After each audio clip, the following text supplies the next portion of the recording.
Hello， 大家好，这里是趣味小生活。空调在夏天人人都离不开，但是空调用久了开始变得不凉快，很多人不知道是什么原因。其实只需清理下这里就能解决这个问题。我们先把空调外壳两边往外掰，这边一样用力往外掰，这样整个外壳就能掀开。这个就是空调的灰尘过滤网。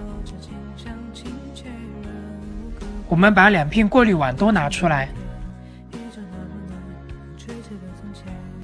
能看见里面非常的脏。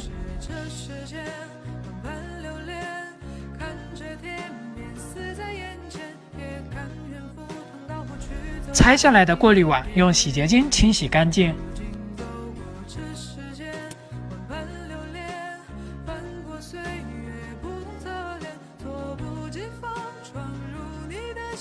然后用水冲洗干净。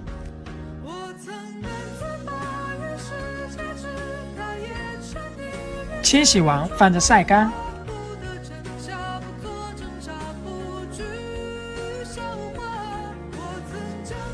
晒干后把过滤网装回原位。过滤网一定要晒干才能装回去。过滤网每3个月清洗一次，这样空调更加省电，还能避免空调有异味吹出。大家快试试吧！大家也可以分享给家人和朋友们的。